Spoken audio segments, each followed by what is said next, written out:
Welcome back to my third installment of my quest for a 2022 Pennsylvania black bear. We're finally getting down to it here in PA, and today we're going to go in and hang this stand on that area we prepped back in December of last year. So it's been a 10-month process to get to this point. I'm pretty excited about our chances this year, and so I want to take you along when I hang this, but first I want to go over a few things. This is my mobile setup. This is a beast gear stand, hunting beast gear stand, and this is absolutely the best mobile stick and stand on the market, hands down. As you can see, this one has the sticks. I've got my aiders, my daisy chains on there, and this is what I'm going to use when I'm actually down in on the public, and I'm just looking for a single day setup here and there where I have a couple areas where I can just bop in, make a targeted strike, and then get out of there. So that's what I will use this stand for.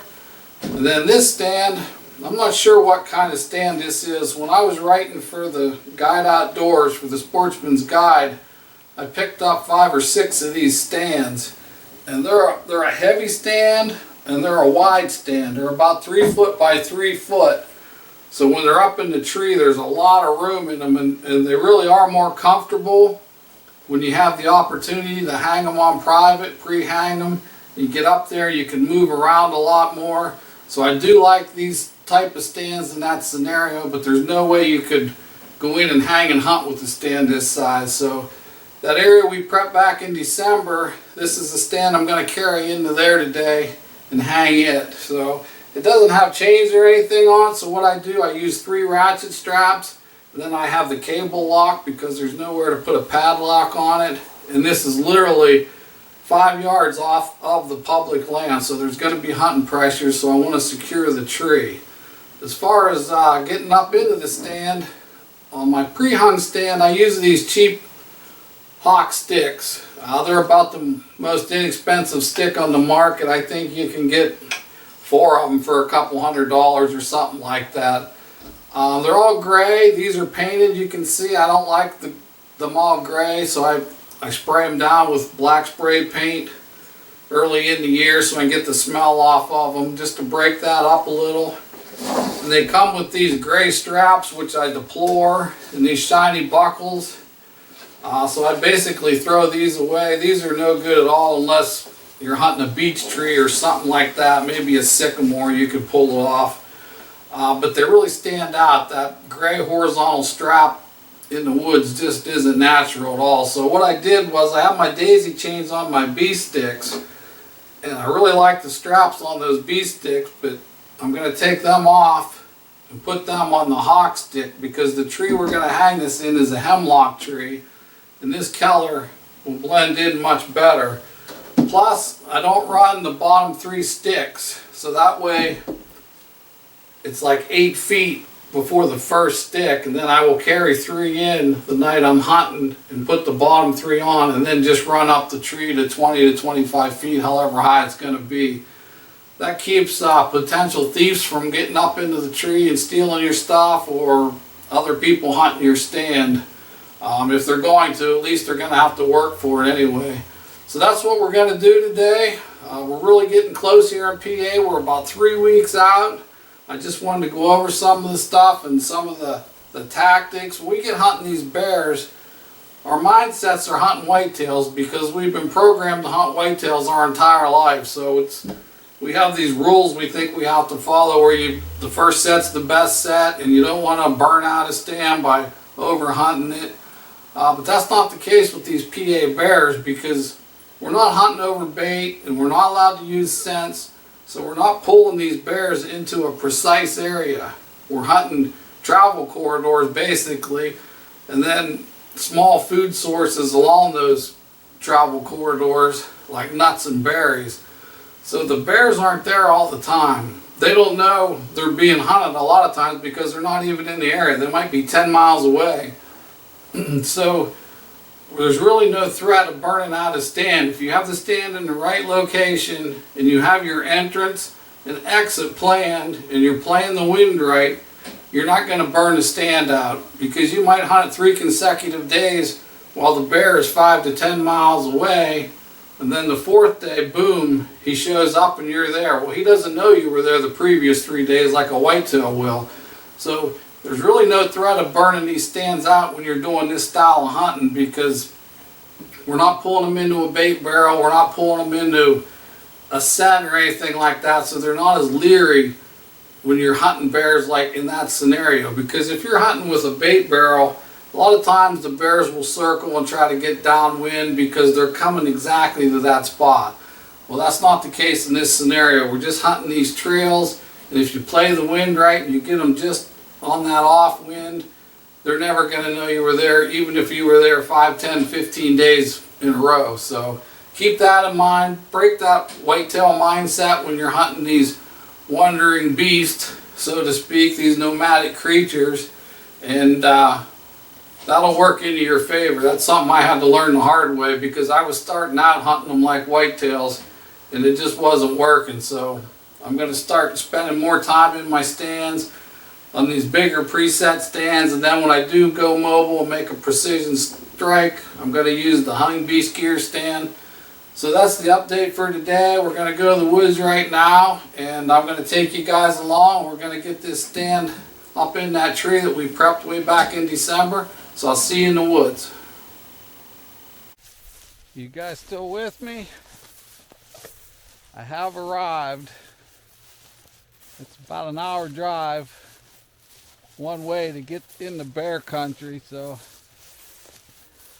I just made it. Really, 1 hour drive is nothing. I don't mind that a bit, but I just made it. I got the stand. Gonna head up along the edge here. When I get to the woods, I'm gonna shut everything down and then kind of sneak in and get the stand hung. And then I'll catch up with you guys once I get in there and show you what I got and where it's at. All right, I made it down into the tree. This is the exact tree that you saw me standing in front of 10 months ago, back in December. So what a difference a few months makes. It's all grown back up around it here, but I've made it in. I'm just going to get everything set up, get it up the tree. Everything's been prepped, you can see.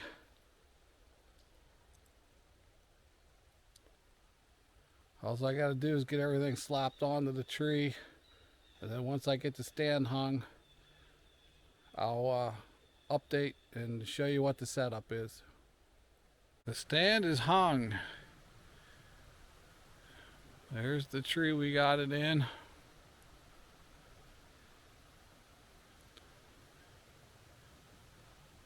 It's 22 feet to the bottom of the platform. So I'm pretty happy with that.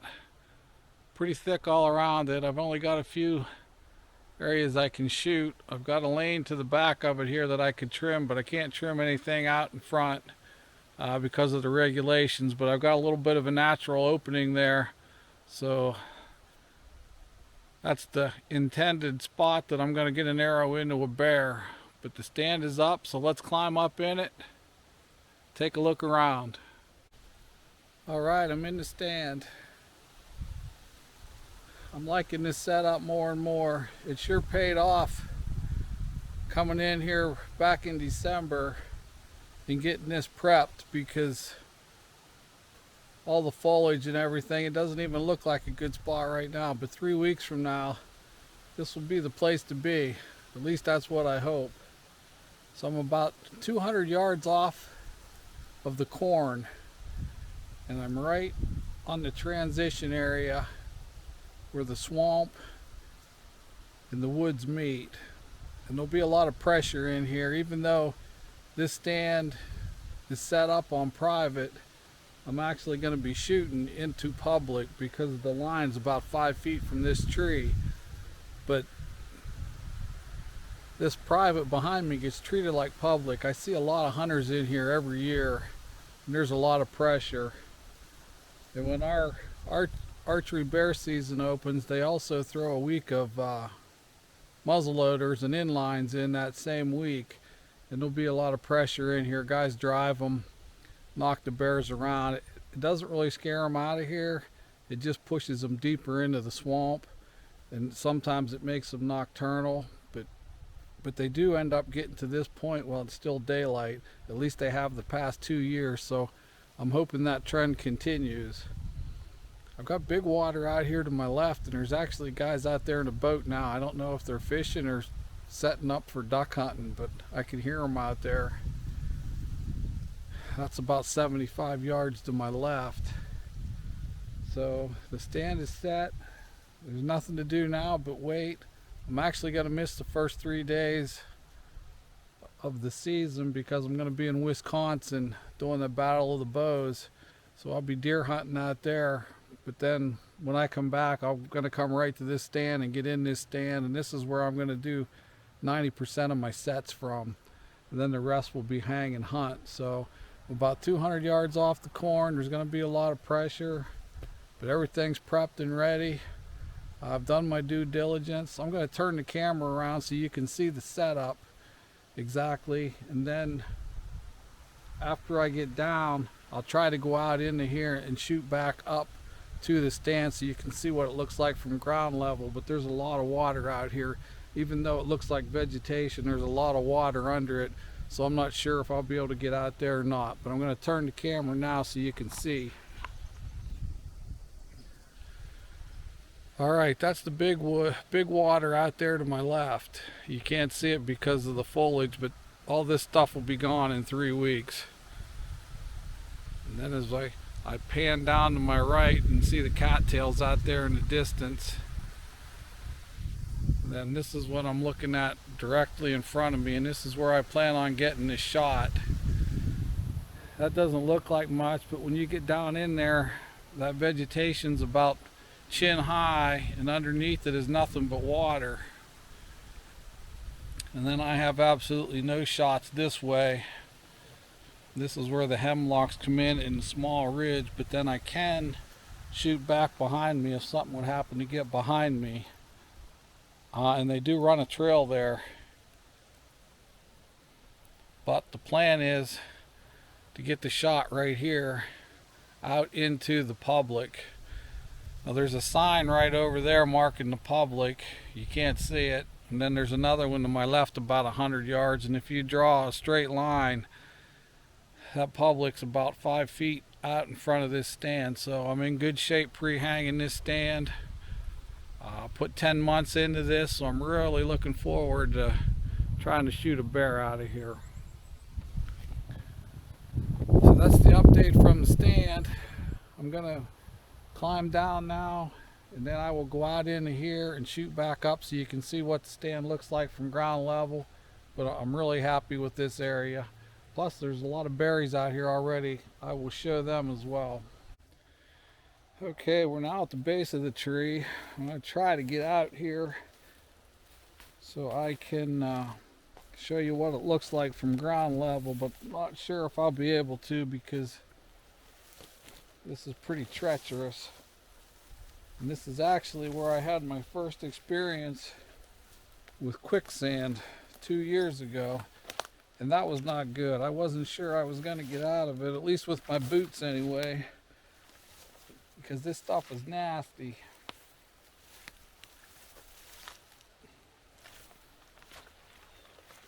There's little dry hummocks in here, and the bears just go from one of those to the next, and they do it with ease, but it's not as easy as they make it look. It's pretty dangerous actually.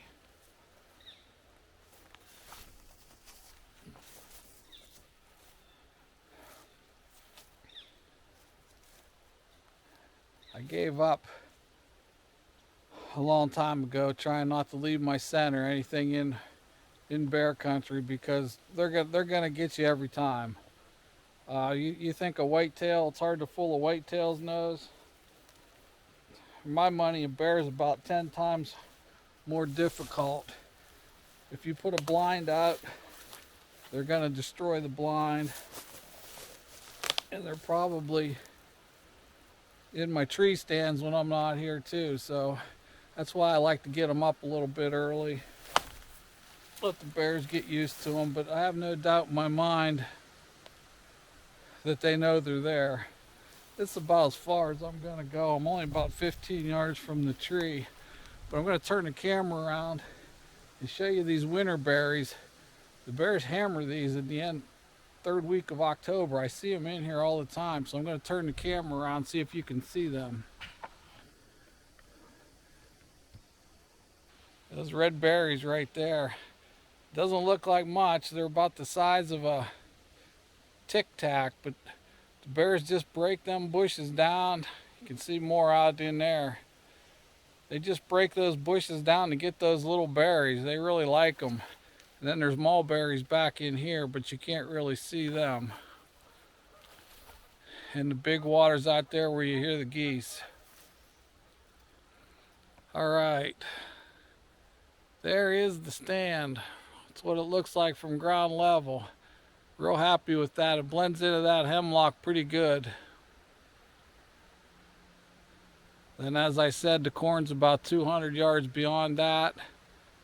And I can't reiterate enough about all the pressure that this area receives. So it's just paramount that you got to out hunt everybody, outthink them. The guys that set their stands out there along the edge, the bears don't get there typically during the daylight. They'll come out to about this edge, this transition area, and they'll work these berries, and they'll just kind of hang up in here almost like a staging area for whitetails until dark, and then they'll go out through the big woods typically. Obviously there's no absolutes when it comes to hunting anything, but that's been my experience anyway. All right, that's a wrap for the day. All the preseason work is done. I'm gonna go get the cameras now. I'm gonna pull them all out of here, and I'll see you up on the ridge.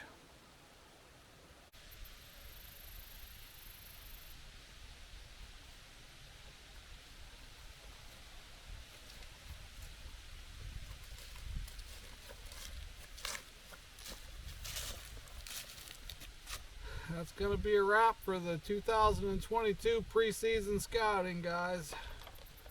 I'm real happy with where I'm at. Got all the cameras out of the woods. Didn't lose any this year, so that's always a plus.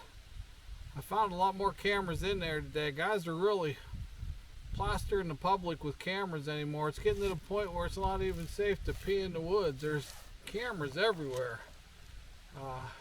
I don't know how they're keeping these bears off of them in the area.